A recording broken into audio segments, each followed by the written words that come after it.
Y vamos a cerrar ya estas jornadas con Cuba.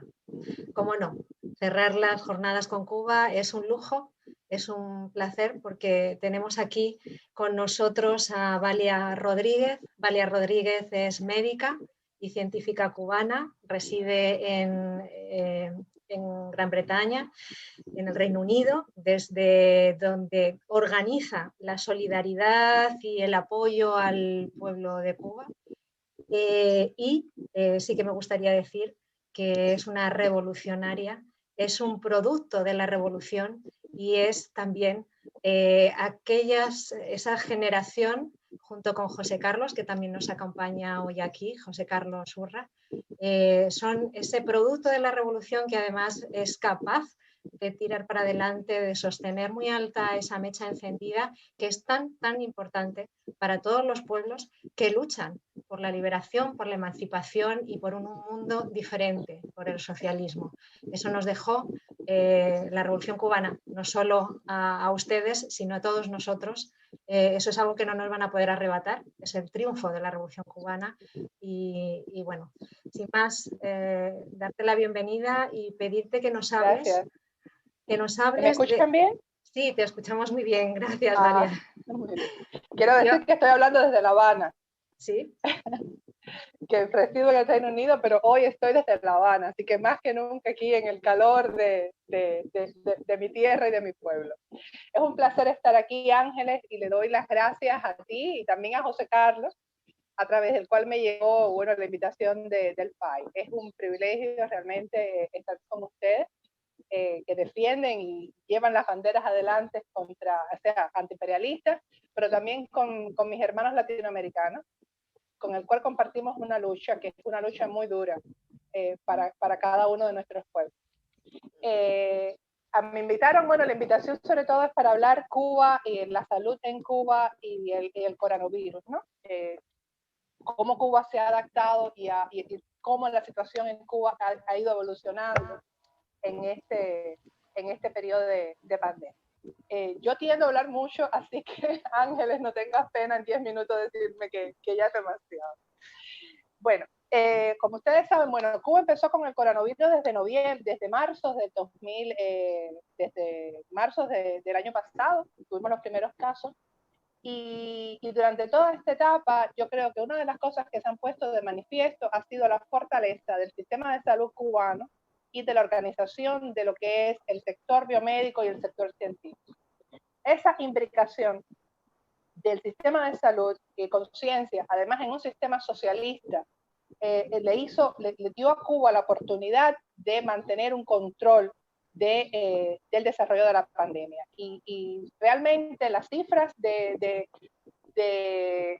expansión o de contagio dentro del país y las complicaciones con los muertos por la pandemia fueron muy bajas hasta finales del 2020.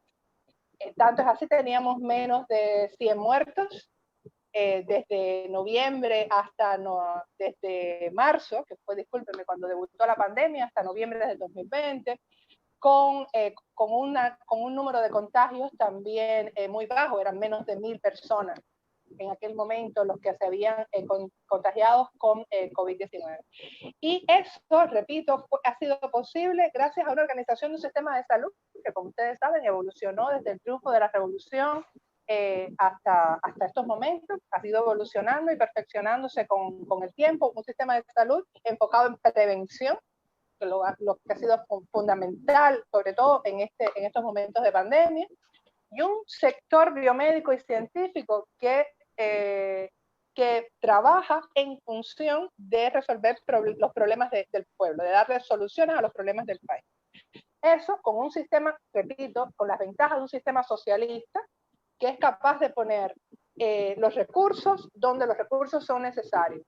Cuba, como ustedes saben, es un país pobre, es un país además bloqueado, como Pascualina brillantemente explicó, así que hay muchas cosas que no voy a tener que decir, con un embargo comercial férreo y un bloqueo financiero también que persigue todas las transacciones que Cuba realiza. Y en ese contexto y además con una administración sumamente agresiva, como fue la administración de Trump, que en su periodo implantó sobre ya las medidas existentes 240 nuevas medidas, entre las cuales culminó con Pompeo añadiendo a Cuba en la lista de patrocinadores del terrorismo en enero, ya al momento casi de salir de la presidencia, lo cual ha hecho aún más complicado el acceso de Cuba a todo. Entonces, en el marco de esta pandemia, donde todos los países han sufrido, Cuba, un país bloqueado, por tanto, con una reducción del turismo importante, una contracción completa del turismo, y además Cuba cerró la frontera para evitar el ingreso de la COVID durante muchos meses, volvió a abrir las fronteras alrededor de octubre, pero otros países a su vez las fueron cerrando, han habido una disminución de vuelos, lo que ha hecho que el ingreso monetario a Cuba se haya reducido, es la fuente fundamental de ingresos. Por tanto, Cuba ha tenido que enfrentar esta pandemia en medio de una crisis mundial, pero además de una crisis particular dentro del país, una crisis financiera importante, donde hay una carencia de efectivo, de liquidez importante para el país. A pesar de eso, el país ha sido capaz de usar las reservas que ha tenido para organizarse y responder a la pandemia, gracias a la organización previa que había, también medidas que se han ido implementando, y gracias también a la solidaridad internacional, es algo que no se puede obviar, que ha sido muy importante. Por ejemplo, en el caso específico del COVID, cuando se empieza la estrategia tanto de vacunación como de la prueba de candidatos vacunales, hacían falta jeringuillas, había un déficit mundial de jeringuillas porque todo el mundo estaba vacunando al mismo tiempo. Entonces tenemos a un país que además no tiene el recurso financiero para comprar las jeringuillas, tiene un bloqueo que le dificulta el acceso a los mercados más cercanos o más factibles para comprar esas jeringuillas, y una escasez a su vez del producto. Entonces, dentro de ese panorama, la ayuda de los movimientos solidarios, movimientos espontáneos que han surgido en los países, de cubanos y de no cubanos, de distintas partes, tanto en Europa como en América del Norte, Canadá y los propios Estados Unidos, y en América también, en Latinoamérica, en toda Latinoamérica, ha sido muy importante para permitirle a Cuba tener las jeringuillas suficientes para lograr, para implementar sus estrategias de vacunación. En medio de esto también Cuba se impuso, se dio a la tarea de desarrollar sus propios candidatos vacunales, como ustedes posiblemente han oído en la prensa, y esto ha sido posible a la estrategia, a la experiencia que Cuba tiene en el desarrollo de vacunas, la existencia de plataformas y de productos que le permitía modificar estas plataformas para la producción de nuevos candidatos, en este caso específicos para la COVID-19. Y en estos meses Cuba logró desarrollar 4 candidatos vacunales, 2 de los cuales han terminado ahora recientemente la fase 3 y ya ha comenzado a utilizarse en ensayos que se llaman ensayos de intervención, ensayos sanitarios. No son todavía vacunas, por tanto no es una vacunación masiva, sino es un ensayo de intervención, y la lógica detrás de esto es que si tú tienes un candidato que tú sabes que sube la inmunidad a un cierto %, aun cuando la protección no sea máxima, si tú tienes una población donde los contagios han ido creciendo, si tú los utilizas, puedes lograr proteger a esa población. Quizás no de la forma óptima, eso no lo sabremos hasta que no estén los resultados de la fase 3, los cuales deben estar en las próximas semanas, pero intuitivamente, y es algo que se realiza, tú puedes, que está probado y que es lógico hacer, tú puedes usar esos candidatos para comenzar a proteger de forma intuitiva tu población. Entonces, ese ha sido el marco de Cuba en el desarrollo en este periodo de marzo de 2020, ahora que estamos ya en junio de 2021. Con un bloqueo que quiero repetir que ha sido férreo, con un cambio de administración que pensábamos por su discurso que iba a aflojar las medidas de Trump, pero que no ha sido así. Biden tiene sus propios problemas internos y ha demostrado que el problema Cuba no le interesa. constantemente a esa derecha agresiva que existe al sur de los Estados Unidos, en la Florida. Las respuestas siempre que piden constantemente más bloqueo, más sanciones, más recrudecimiento de medidas. La respuesta de Biden ha sido: estamos analizando el problema. Ni lo afloja, realmente no ha hecho algo tan sencillo como hubiera sido eliminar a Cuba de la lista de países patrocinadores del terrorismo o que no colaboran con la lucha contra el terrorismo, lo cual es una gran hipocresía del gobierno de los Estados Unidos. La respuesta ha sido posponer. Y es meramente esa medida ha hecho, por ejemplo, en el caso nuestro, en el caso de nuestra organización de cubanos en el Reino Unido, que organizamos campañas humanitarias para Cuba, hemos hecho recolecciones de fondos para comprar, por ejemplo, aditamentos para el desarrollo de ventiladores, que fue un fenómeno que Cuba tuvo que enfrentar. En el medio de la pandemia, Cuba se encontró que las compañías que normalmente le vendían ventiladores, o sea, respiradores artificiales para las terapias intensivas a Cuba, que habían sido adquiridas por una compañía americana. Al encontrarse en ese momento, en esa situación, ya esas compañías le negaron a Cuba la venta de piezas de repuesto para la reparación de los ventiladores, que era un problema que todos los países estaban tratando de resolver al mismo momento, porque todo el mundo preveía que el COVID-19 iba a incrementar el número de pacientes en las terapias y que el problema fundamental de estos pacientes, o uno de los problemas fundamentales, son las insuficiencias respiratorias que llevan a los pacientes a la necesidad de uso de ventiladores. Cuba se vio entonces que no tenía forma de resolver ese problema, y también gracias a solidaridad internacional, porque en estos momentos también se ponen de manifiesto acciones nobles que uno la ve de muchas personas y lugares. Investigadores de la universidad, del University College London, pusieron libre un diseño de ventilador no invasivo. Asimismo, los investigadores del Massachusetts Institute of Technology, de un ventilador invasivo, o sea, otra modalidad, y Cuba cogió esos ventiladores para reproducirlos y lograr fabricar los ventiladores que estaban en déficit. Hacían falta piezas para ellos, nosotros montamos una campaña y logramos mandar en plataformas, una plataforma de crowdfunding, de recogida de dinero, esos dineros que hacían falta para la compra de piezas. Sin embargo, un año después, y debido a la inclusión de Cuba en la lista de países patrocinadores del terrorismo, no nos fue posible usar las plataformas estándar como JustGiving y otras plataformas de recaudación de dinero para recaudar dinero para la compra de jeringuillas y otros recursos que el país necesitaba. Y tuvimos que hacernos nuestra propia plataforma, nuestra propia página web, que nos ha traído muchas dificultades, porque cada vez que alguien trata de hacer una donación, y aquí está José Carlos, que pasó por eso, alguien trata de hacer una donación dentro de la propia Europa al Reino Unido, automáticamente los bancos saltan y dicen: oh, Cuba, no, esta transacción está relacionada con Cuba, no importa que estés transfiriendo euros a libras esterlinas, no importa. La relación, el simple hecho de que la asociación se llama Cubanos en UCA y la posibilidad de que aún ese dinero, cuando no se va a mandar a Cuba, se revierta o se convierta en algún tipo de ayuda hacia Cuba, automáticamente se bloquean las transacciones. Y en ese contexto es que Cuba ha tenido que lidiar con el problema de salud. En medio de esto, Cuba también en este año ha llevado a cabo una reestructuración económica. Los que han venido a Cuba quizás saben que Cuba tenía una doble moneda, tenía el peso cubano y también tenía el peso convertible, que en algún momento, a mediados del año 2000, se implementó para cortar la devaluación del peso. Bueno, eso que llevaba a una subvención inmensa de productos y unos gastos muy grandes para el país, era el momento de terminarlo, sobre todo en la situación económica que el país tenía.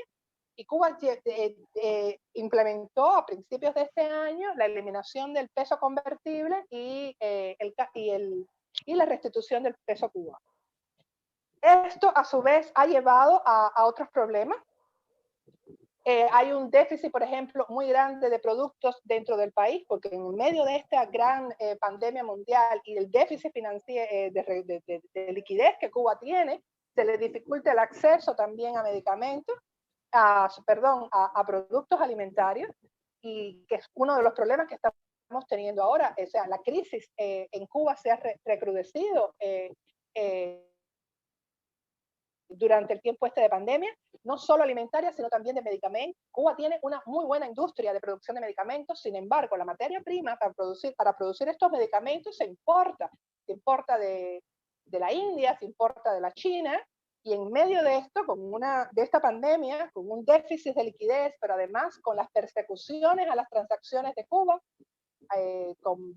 probablemente Pascualina, porque yo me corté en ciertos momentos, lo mencionó, todo lo que es negociaciones y comercio, incluyendo el contrato de los barcos que vienen a Cuba para traer productos, son constantemente bloqueados por los Estados Unidos. Cuando uno logra hacer un contrato con un barco para que traiga productos, esa naviera puede recibir una llamada y inmediatamente se te cae la transportación de mercancías, sin contar que tienes que pagar al doble o al triple lo que valdría la transportación de esa mercancía, porque tienes que compensarle a la naviera el hecho de que en un periodo después no pueden entrar a puertos estadounidenses, y es una de las medidas del bloqueo. Si entras a Cuba, pues en 6 meses no entras a los Estados Unidos, y las navieras, pues entonces cuesta trabajo conseguir contrato con las.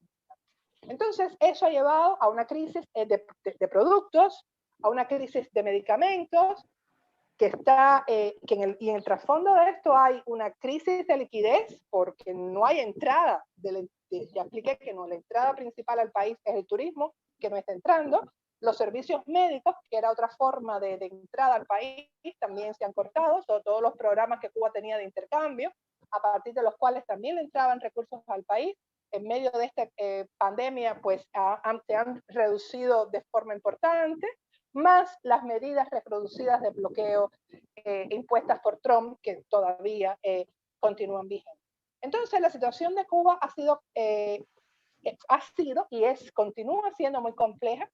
A pesar de eso, el control de la pandemia y que los casos han aumentado, el control de la pandemia sigue siendo, yo pudiera decir, efectivo. A partir de diciembre, con la introducción de las nuevas variantes del coronavirus, los casos en Cuba comenzaron a incrementarse. Actualmente en Cuba la cifra actual de contagios por COVID es de alrededor de 166.000 personas, que si uno lo compara con otros países continúa siendo una cifra baja, pero comparado al propio país en el año anterior, pues una cifra mucho más alta, y es algo que el país constantemente está adaptando a las medidas internas para lograr disminuirla. Y los números de muertos, que hasta noviembre del 2020 eran menos de 100, hoy día es de 1.448. Igual, es una cifra baja para la cifra total de casi un año y un poco más de pandemia, pero igual representa un problema para el país.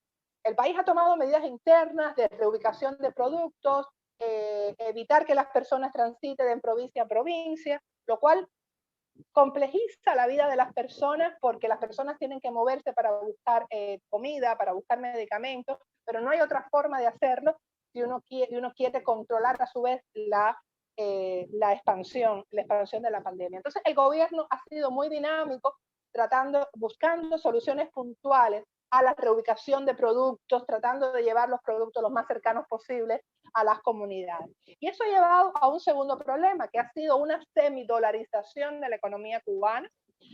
En Cuba encontrarse con el problema de tener una falta de liquidez, no le quedó más remedio que empezar nuevamente a abrir tiendas en dólares, que lo cual tiene un costo social muy importante, pues hay 1% de la población cubana que se sabe no tiene acceso a dólar porque no recibe remesas del extranjero. Por tanto, solo 1% de la población puede acceder a esas tiendas, y el país lo implementó con el propósito de recuperar un poco de divisas que le permitía, ante la ausencia del turismo, que es por donde entraba la divisa, de poder recuperar la divisa que entraba a través de remesas y poder usar esas propias divisas para abastecer el resto de las tiendas a donde adquiría la población. Eso de todas formas ha sido complejo, porque la adquisición en general de los productos es difícil. Unido a esto, y con el reconocimiento del bloqueo, ahora Cuba también se ha encontrado que los dólares que tienen en la mano no los puede depositar para usarlos y ejecutarlos, Por lo tanto, a partir del mes, de hace 2 semanas, o sea, a partir del 21, va a ser a partir del 21 de este mes, pues no se va a aceptar más el cambio de dólar en banco. O sea, solo se van a aceptar dólares por transacción financiera, pero no cambio del billete en la mano, porque no, el país no puede hacer nada con el billete en la mano porque no encuentra un banco que te acepte esos billetes para tú poderlo depositarlo en una cuenta internacional y poder ejecutar con él. Y esto, otra vez, son las consecuencias de la persecución de los Estados Unidos, que al final lo que está haciendo es que le tiene puesto el pie en el cuello al pueblo cubano, tratando de socavar al gobierno, un gobierno que no ha podido socavar en 60 años, pero que lo que hace es constantemente asfixiar la población y recrudecer la situación de vida, ¿no?, diariamente del pueblo cubano, que sobre todo afecta no solo al pueblo en general, afecta a todo el mundo con el incremento de las colas, la falta de producto, la ansiedad que se genera, pero también a los enfermos con el acceso a medicamentos, a pacientes con enfermedades crónicas que necesitan medicamentos específicos a los cuales no entra la materia prima para poderlo producir. Esa es la situación actual que el país tiene, en la cual el país se debate y en el cual constantemente, porque es muy dinámico, la toma de decisiones para lograr adaptarse y buscar medidas que te permitan solucionar los problemas puntuales. Gracias. Así vivimos. Gracias, Valia. Vamos a dar paso a las preguntas para poder profundizar un poquito más y darte también la oportunidad a que tengamos un panorama un poquito más amplio. Y vamos a empezar dándole la palabra a José Carlos, que va a tratar también de completar algunas de las cosas que has planteado. José Carlos es cubano y ahora mismo está en Holanda y lleva ahí un par de años, más 3 años creo. Y bueno, él es miembro también del FAI, es nuestro hombre no en La Habana sino en Holanda. Tú eres nuestra mujer en el Reino Unido. Y vamos a darle la palabra a José Carlos para que avance un poquito más. Adelante, José.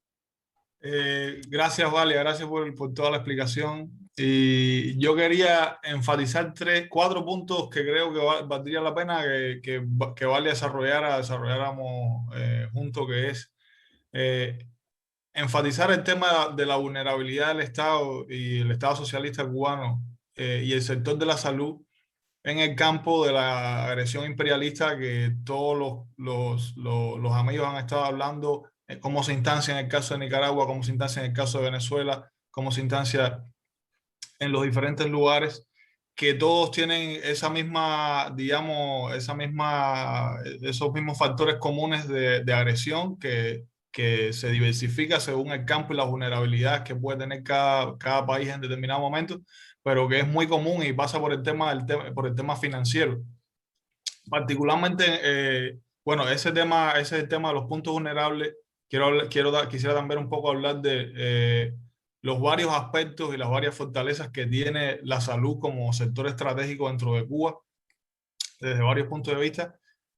Sobre el tema de la pandemia en específico, creo que valdría la pena hablar de oportunidades y nuevas formas de expresión popular fuera de Cuba, dentro de Cuba, que se dieron en la pandemia en particular, que fue muy interesante porque se dieron cosas nuevas también como respuesta a la crisis. Y para terminar, si pudiéramos hablar de los retos que se plantean en estos nuevos escenarios que se pusieron en evidencia, que plantean de alguna forma cosas que deberíamos incorporar en Cuba o en la lucha o en mejorar el tema de la salud y la soberanía después de esta nueva etapa post-pandemia, ¿no? Entonces, rápidamente sobre el primero, lo primero es que los puntos vulnerables del sector de la salud son claros, depende efectivamente de la liquidez que tenga el Estado para comprar insumos y demás, porque es un sector de alta tecnología, requiere de estar de tener la capacidad de ejecutar presupuestos rápidamente, comprar componentes, insumos, materiales, etcétera. Eso es fundamental. Y lo que está haciendo el imperialismo es básicamente atacando la capacidad del Estado socialista de invertir en resolver problemas sociales, que es lo que hace Cuba, evidentemente, en el sector de salud. Pero también se refleja en otros lugares, como en Europa, en la cual se trata de privatizar o de quitarle dinero a los sectores públicos, quitarle poder al Estado para entonces privatizarlo. Y eso, hay cosas comunes en general en el sector de la salud también. Cuba va en el sentido contrario y se le ataca por esa vía de no tener esa capacidad de resolver problemas a ese nivel. Ahora, quiero recalcar aspectos del tema de la fortaleza del sistema de salud cubano.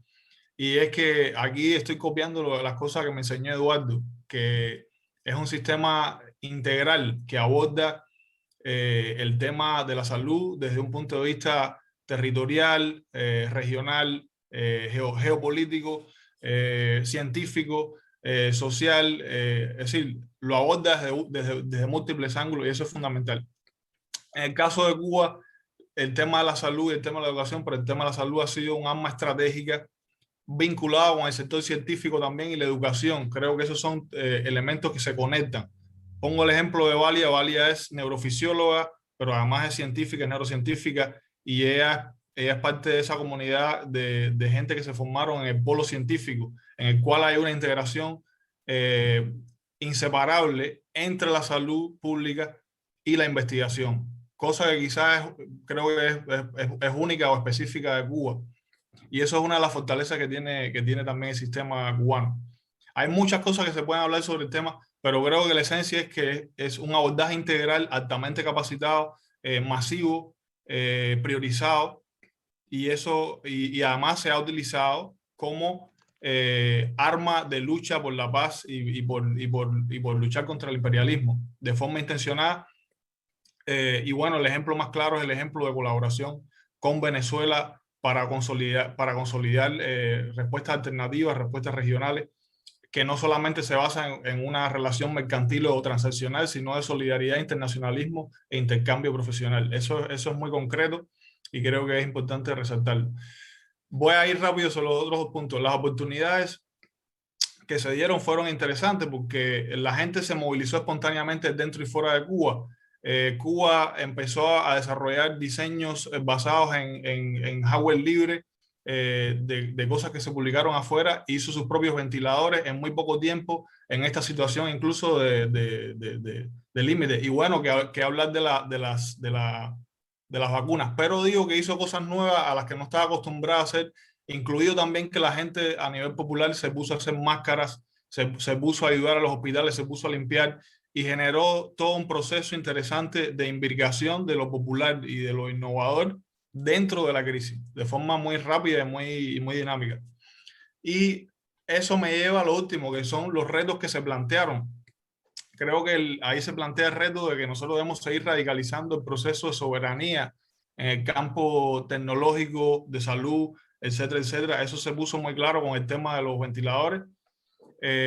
Yo creo que también queda pendiente el reto de cómo incorporar de forma más dinámica las iniciativas espontáneas que tienen, por ejemplo, cubanos y no cubanos fuera de Cuba que quieren ayudar a Cuba, y a veces el Estado no tiene la velocidad para responder a eso rápidamente, o está en un momento de aprender cómo hacer eso y cómo incorporar esas respuestas espontáneas que se dan fuera. Y el ejemplo más claro es lo que dijo Valia de crowdfunding y cómo hay muchos cubanos que quieren movilizarse, quieren hacer algo, quieren poner un dinero o quieren ayudar a Cuba de una manera, y a veces quisiera que los guiaran para poder ayudar, y se plantea todavía como un reto abierto. Entonces esos son los cuatro puntos que merecía la pena abordar. Muy bien, José Carlos. Muchísimas gracias, porque yo creo que sí que das esa visión un poco más amplia, ¿no?, de lo que significa abordar una crisis de este calibre, que es una crisis global que afecta a todo el mundo, y cómo un país como Cuba es capaz de innovar en este proceso, ¿no?, en esta crisis. Vamos a darle la palabra a Joaquín. Sí, bueno, gracias por las aportaciones, y también gracias a Pascual Inantes por la suya. Yo quería llamar la atención sobre el papel también de las brigadas médicas que han surgido con el tema del COVID-19. Me parece que es un elemento de solidaridad internacional en un país que, como estáis diciendo además, está sufriendo unas condiciones de bloqueo que, como toda guerra económica, es fundamentalmente criminal, ¿no? Entonces, bueno, poner en valor ese aporte por parte de Cuba. En parte ya habéis comentado algo con lo que ha dicho también ahora José Carlos, el cómo, si podíais comentar un poquito el tema de esa dualidad que hemos vivido, por ejemplo, en sociedades europeas, de la economía o la salud. Ha sido una dualidad que yo creo que ha tenido un coste social absolutamente demencial en nuestras sociedades y hablabais antes de integralidad, si podíais concretar un poquito más el cómo se supera esa dualidad dentro de la respuesta que se ha dado en Cuba. Y por último, espero que la tercera fase de la vacuna sea exitosa rápidamente. Me parece una noticia estupenda.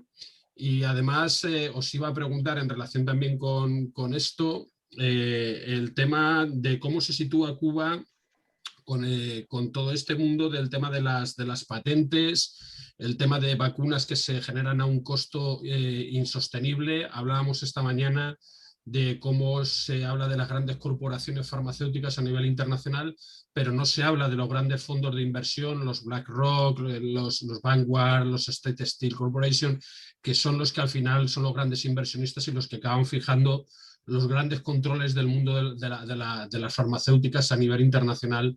¿Qué pasó y qué respuesta da también Cuba en esa dinámica de patentes, de precios, etcétera, etcétera? Y qué abre de alternativas a esta dinámica del capitalismo que es tan brutal con un tema tan sensible como es la salud. Gracias, Joaquín. Vamos a dar la palabra a Mari Carmen.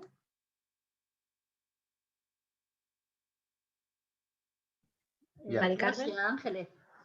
Yo solamente quería hacer una pregunta, y es en el tema de Cuba. Es admirable cómo ha llevado todo el tema este de la pandemia, ¿no? Porque realmente han tenido pocos casos, pocas muertes, han sacado vacunas, es todo muy admirable.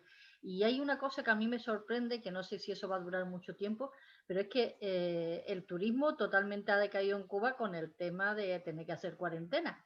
Y Cuba sigue con la cuarentena, a pesar de su economía tan debilitada y lo que están sufriendo, porque están perdiendo turismo, no solo porque no haya aviones, sino por el tema que cuando uno se plantea que si va allí tienes que hacer cuarentena y está uno pie encerrado en un hotel y gastar, pues es casi imposible, ¿no? Que el turismo vaya. ¿Cómo ven ellos el tema este de la cuarentena en el turismo y cómo les afecta? Porque eso le afecta a la población cubana muchísimo. Gracias, Mari Carmen. Me había anotado yo para intervenir también. A mí me gustaría señalar cómo, lo mismo que decía José Carlos, hay todas unas fortalezas del sistema médico cubano que tiene que ver con la revolución como un proceso integral, no como un aspecto parcial. Y dentro de esa visión, ¿no?, global, y de esas fortalezas de la revolución cubana, ¿qué peso le dais o qué papel le dais a todo lo que se ha avanzado en esa propuesta, esa estrategia de Fidel que dejó en marcha en sus últimos años, que es la batalla de las ideas? Cuando Fidel pone sobre la mesa esa locura para muchos proyectos socialistas de que la batalla había que darla en un campo que no es el de la economía, aunque también había que dar la batalla ahí, por supuesto, pero yo creo que para muchos cubanos y muchos economistas cubanos, muy preocupados por cómo afrontar estas agresiones y cómo seguir profundizando en la revolución vía reformas económicas, cuando Fidel plantea la batalla hay que darla en el campo de las ideas, es fundamental. ¿Qué peso le dais vosotros a esa estrategia en estos momentos en el que se pone a prueba al pueblo cubano nuevamente, una vez más, se le pone a prueba con esta pandemia, con esta crisis global? Y os doy la palabra. Empezamos por Valia. Adelante. Empiezo yo. José Carlos, si quieres alternamos las preguntas como quieras. A ver, no las voy a contestar en orden porque hay algunas que se relacionan un poquito. Sobre economía y salud. Para tener salud hay que tener un sistema de salud fuerte, un sistema de salud que realmente responda a las necesidades necesidades de salud del pueblo, tienes que tener economía. Porque la salud en Cuba es, como decía José Carlos, universal y gratuita, absolutamente gratuita. Eso quiere decir que ala muchos recursos del Estado, porque todo se financia desde un presupuesto central del Estado.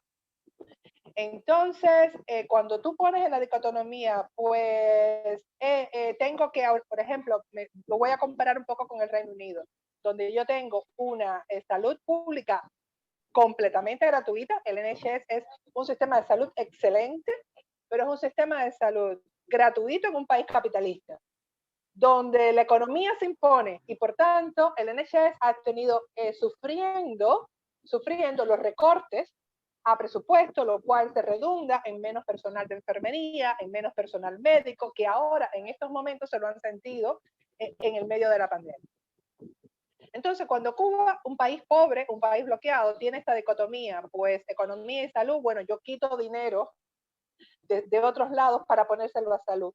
Porque lo que es salud y ciencia, Cuba siempre ha hecho, el gobierno cubano con la visión de Fidel, porque lo que marca los caminos, y eso es innegable hasta el día de hoy, las decisiones dentro del país, esta gran visión que Fidel Castro tenía, cuando tú tienes que tomar la decisión, siempre tomas la salud por salud y ciencia, porque al final la ciencia ha demostrado que se revierte también en economía. Ahí se imbrica la solución. Por ejemplo, Cuba se montó en el camión de la biotecnología cuando en el mundo habían apenas 5 o 6 países nada más que estaban desarrollando la industria biotecnológica, y eso fue en los años 80. Países como Estados Unidos, Dinamarca, países de muy primer mundo, y Cuba se imbrica dentro de esos países. Alemania, por ejemplo, y Cuba se convierte en uno de los países que desarrolla la industria biotecnológica, que en un determinado momento se podía haber parecido loco, ¿no? Como un país que siempre ha tenido problemas económicos, porque en los años 80 teníamos el campo socialista, pero Cuba nunca ha estado boyante desde el punto de vista económico. Siempre hemos vivido dentro de restricciones, menos durante cuando todavía existía el campo socialista, pero ya aún en esos momentos. Y Cuba se monta en ese gran carro de la biotecnología, con la visión de que la biotecnología en un futuro, ella se iba a pagarse por sí misma, esas grandes inversiones que el país hizo. Inversiones que el país continúa haciendo aún en los años 94 y 95, en medio del periodo especial, que fue cuando hubo el colapso del cambio socialista, una depresión importantísima de la economía cubana. A pesar de esto, Cuba siguió invirtiendo en ciencia y construyendo centro científico. ¿Qué centro científico? El Centro de Inmunología Molecular, que ha desarrollado los monoclonales contra el cáncer, que hoy está en institutos de Estados Unidos, también en ensayo clínico, monoclonales que también se venden y que se revierten en la economía cubana. Entonces, si vas a tomar la decisión, economía y salud, bueno, ambas, porque la salud necesita la economía, pero si tengo que tomar una decisión, pues la salud primero. Y la salud, como la ciencia, sin competencia, una de las cosas, por ejemplo, que podemos ver durante esta pandemia es que existen 3 centros científicos, centros de alto nivel, cada cual con sus líneas de trabajo involucrados en el desarrollo de candidatos vacunales. Pero no hay competencia, como existe en el mundo capitalista, donde tú tienes las grandes centros de desarrollo biotecnológico compitiendo por quién lo saco primero para poner el precio más alto, porque estoy haciendo dinero. La vacuna Pfizer, desarrollada con Alemania y Estados Unidos, una vacuna que es excelente como vacuna, pero vendida a un precio por dosis que es incomparable para los países del sur. Porque lo que prima es el interés económico, lo que puedo lucrar con mi desarrollo tecnológico, que en este caso es esta vacuna de ARN, y no el deseo de contribuir a la solución de un problema de salud mundial, como es el caso de la COVID-19. Ese problema Cuba no lo tiene.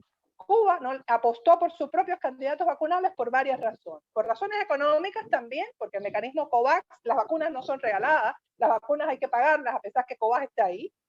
Eso no son vacunas regaladas. La vacuna rusa vale $10 por dosis. somos 11.000 millones de cubanos y tienes que poner 2 dosis, 22 millones de dólares que lo tienes que sacar de algún lado. Si vas a la AstraZeneca, es la más barata, 4 dólares por dosis, pero igual, son 2 dosis, 8 dólares, 11 millones de cubanos. Representa dinero.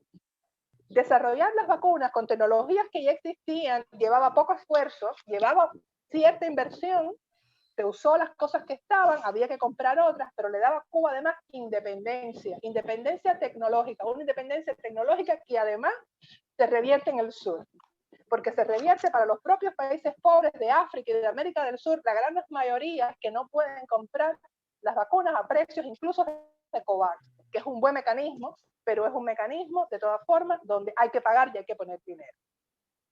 Entonces, pues ahí vamos. No sé, es una pregunta difícil, pues economista, no, pues las dos, pero si tienes que decidir, pues salud. Te ayudo ahí lo que creo que es un tema importante. No son excluyentes, al revés, lo que es un poco lo que dice Valia. Y ahí me planteo, plantearse la dicotomía, esto creo yo es una trampa del sistema capitalista, como si hubiera que optar por una u otra. Escoger. Y entonces, salud con una visión de economía capitalista en la cual la salud opera como una empresa, no. Salud como una actividad socialista del Estado y de la sociedad orientada a resolver los problemas de las personas, sí. Ese es el modelo económico que permite que se pueda garantizar más salud a las personas, ¿no? y a los pueblos. Entonces, yo creo que ese es el planteo. El planteo de economía de salud es artificial, es una especie de conjuro ahí para entretener a la gente sobre si hubiera que decidir por una o por otra y no creo que ese es el caso, ¿no?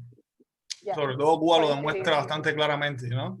Y una cosa importante que dice Valia, que Fidel, hay una cosa importante, no es solamente un tema de costos, no es solamente un tema de eficiencia, es un tema de modelo y es un tema de visión. Y en eso Fidel tenía esa claridad de verlo desde un enfoque integral que aborda todo el tema ideológico. Y aquí trato de conectar con la pregunta que hizo Ángeles para después quizás abordar la pregunta de Mari Carmen, ¿no? Sobre el tema de la batalla de ideas. La batalla de ideas básicamente se expresa en acciones concretas de transformación revolucionaria que Cuba plantea a nivel mundial, a nivel geopolítico, a nivel nacional, a nivel popular, de cómo hacer las cosas dentro de otros modelos diferentes, que incluye la empresa estatal socialista, que incluye el tema de la salud, que incluye el tema de la educación, y cómo todo eso se imbrica dentro de ese modelo y dentro de esa visión alternativa. Entonces, en esa visión es importante recalcar que no es un tema no es sencillamente un tema de pesar costos o de, digamos, abordar temas de eficiencia económica como si la economía fuera una sola y no nos planteáramos el tema de la economía alternativa contra la economía capitalista.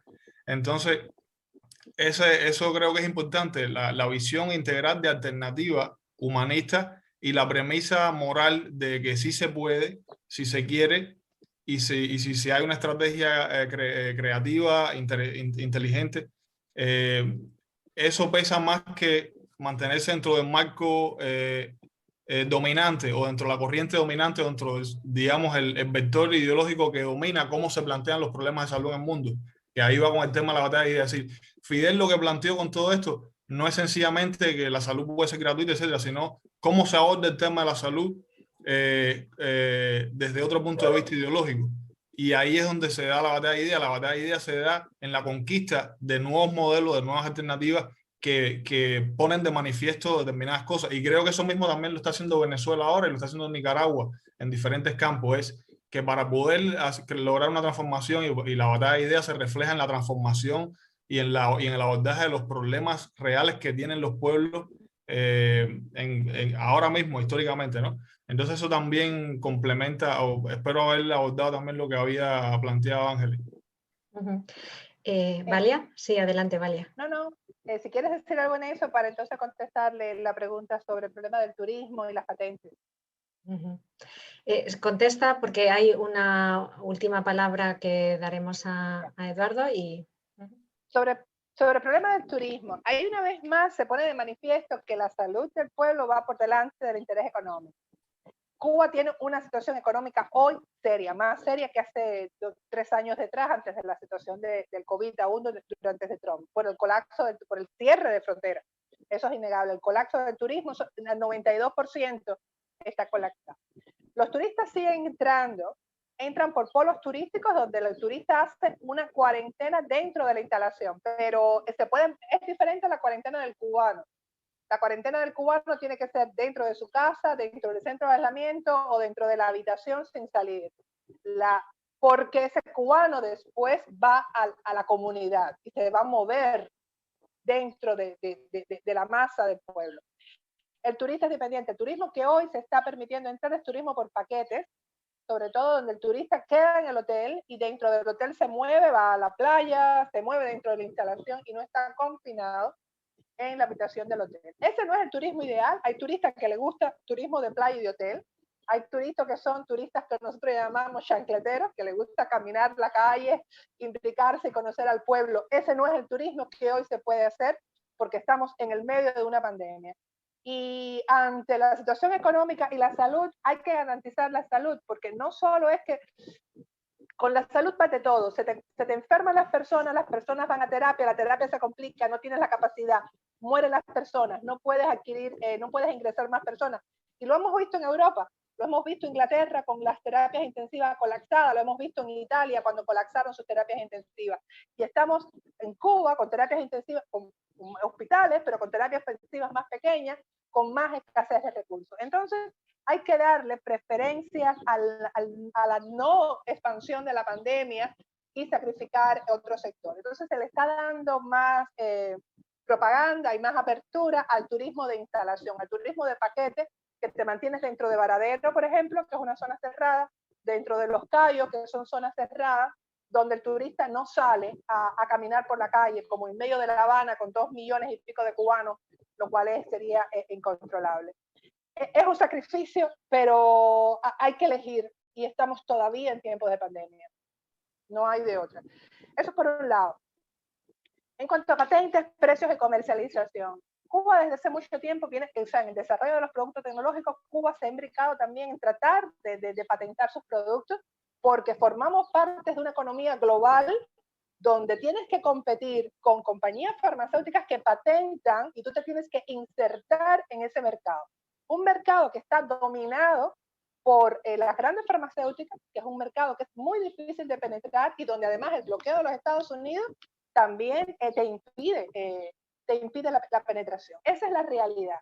Entonces, Cuba ha apostado muchas veces al desarrollo de patentes. Estoy hablando fuera de pandemia, en las situaciones normales de desarrollo de productos, al desarrollo de sus patentes y a la negociación de patentes con farmacéuticas. Por ejemplo, el mismo monoclonal, el Symavax, que está en los Estados Unidos, se ha conversado en una negociación de patentes con la compañía farmacéutica que están en ensayo clínico para su desarrollo posterior y una comercialización o conjunta o con beneficios para Cuba a partir de la negociación de patentes. Entonces, han sido un arma, como dice de José, de negociación y también de disuasión. Pero existe un mercado y Cuba está en un mundo globalizado donde desgraciadamente las patentes existen. El conocimiento científico para mí, como científico que soy, debería de ser de dominio universal, público y no patentado. Uno tiene la vida, tu capacidad, o Dios, lo que tú creas, te ha dado la capacidad de tener esa inteligencia y desarrollar estos productos, deberían estar a disposición de los demás, del que lo necesite, del más débil, del enfermo. Desgraciadamente no es así y se patentiza. Y imbricados dentro de eso tampoco puedes ser idealista y decir, bueno, está bien, Pfizer patenta, Johnson patenta, no importa, yo te doy los míos de gratis. No funciona, desgraciadamente, de esa forma. ¿Qué ha hecho Cuba con los países pobres? Bueno, Cuba ha apostado a la colaboración, a la entrega de los productos o donados o a muy bajo precio o por intercambio a los países del sur. Que eso es lo que sucedió, por ejemplo, con la vacuna meningocócica, que fue vendida a algunos países y a otros países fue simplemente donada porque no tenía formas de de adquirirla, ¿no? Porque son los países pro. Y lo mismo sucede con la colaboración médica, por ejemplo. Hay una parte de la colaboración médica de la cual se dicen muchas mentiras, una colaboración médica que sí es pagada, retribuida, donde el médico recibe un % de ese dinero que el Estado paga por este médico y otro % ingresa al país para lograr mantener un servicio de salud gratuito y universal. Está esa colaboración, pero también están los programas integrales de salud, como se ha mantenido con muchos países de Latinoamérica y con países, algunos también de África, incluso con países más pequeños, que no, con Haití, por ejemplo, que no tienen forma de pagarla, y ese programa integral de salud, donde además tú formas al profesional, donde formas al estudiante también que se queda, porque si te vas a ir después vas a dejar el país en las mismas, pero tú tratas de crear la infraestructura para que ese país también pueda seguir caminando. Bueno, esos programas de salud son gratuitos, pero de eso no se habla. Estos médicos lo que reciben es un estipendio para poder sobrevivir en el país, pero no pagas la misión médica. Esos son un programa gratuito y tienes la misión de colaboración al país que la puede pagar, porque es un intercambio justo. Tú la puedes pagar, yo tengo el recurso humano y la formación que tú no tienes, tú tienes el dinero, pues lo intercambiamos. Existen las dos formas. No sé si eso contesta las preguntas. Sí, claro que sí, claro que sí. Y bueno, vamos a ir cerrando ya esta sesión que se nos ha alargado, bueno, una hora más o menos. Y vamos a darle la palabra a Eduardo a ver si puede hacer una intervención cortita y podemos cerrar con Valia. Bueno, adelante. Qué difícil con este tema hacer una intervención cortita, porque da para muchísimo. Yo quería señalar algo que creo que falta. Cuando habéis planteado la dicotomía economía, salud, y todo el mundo se ha pronunciado y tal, creo que falta un elemento. Lo fundamental es quién decide. Ese es el problema. Si lo que deciden son los que obtienen beneficios, el resultado es uno. Si quienes deciden son los que protegen la salud, el resultado es otro. No es un problema decir esto sí o esto no. El problema es quién toma las decisiones y en base a qué se toman esas decisiones. En nuestro caso, el año pasado, por estas fechas, se tomó una decisión que se sabía de antemano el resultado que iba a tener. Se liberalizó el turismo y se liberalizó el transporte en todo el país en un momento en que no había manera de sujetar la pandemia. El resultado fue la conocida tercera ola, ni más ni menos, que arrastró más muertos y más infectados que la primera. Entonces, ¿por qué se tomó esa decisión? Bueno, pues porque los sectores hegemónicos económicos decidieron que se abría el turismo y que se abrían las diversiones y que se abrían no sé qué. Entonces, ese es el problema. ¿Quién toma las decisiones y en base a qué las toma? ¿Con qué intereses se toman esas decisiones? ¿Bajo qué presiones? Entonces, yo creo que eso es un elemento importante porque orienta cuál va a ser el resultado. Una cosa es que yo tenga en cuenta la economía como un recurso, evidentemente, y otra cosa es que decida los intereses económicos y prevalezcan y se prioricen sobre el resto, aun a sabiendas de lo que va a ocurrir. Entonces, yo creo que eso deberíamos anotarlo como un elemento muy, muy importante. En todas estas cuestiones hay que ver quién decide y en base a qué se decide. Si decide un sector público en función de intereses comunes y del beneficio universal es una cosa. Si decide el sector que acumula privadamente riqueza, el resultado es otro. Bien, bueno, muchísimas gracias, Eduardo. Más que una pregunta, es un poco un enfoque que engloba todo lo que hemos estado discutiendo, hablando y debatiendo aquí. Y con esta intervención de nuestros compañeros cubanos, Valia y José Carlos Urra, que les agradecemos muchísimo su participación y haber intervenido en este debate, hablándonos de Cuba. Y sin más, vamos a cerrar aquí esta sesión de estas jornadas antiimperialistas llamadas Imperialismo y Corona Crisis.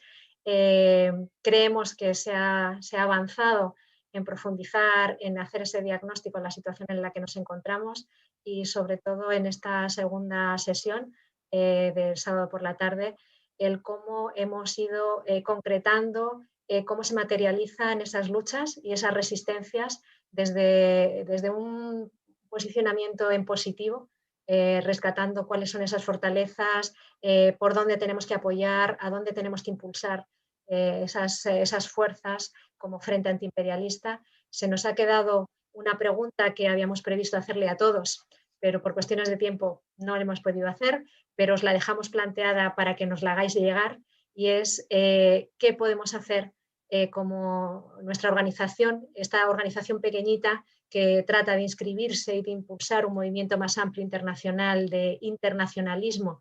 ¿Qué podemos hacer? ¿Qué pensáis vosotros que podemos hacer para impulsar a Cuba para seguir avanzando en esta construcción de un movimiento global internacionalista? Os dejamos ahí esa pregunta, se la haremos llegar a los otros compañeros que nos han acompañado en estas jornadas y nos vemos hasta siempre y ánimo en la lucha, estamos todos en la misma trinchera. Gracias a todos de corazón.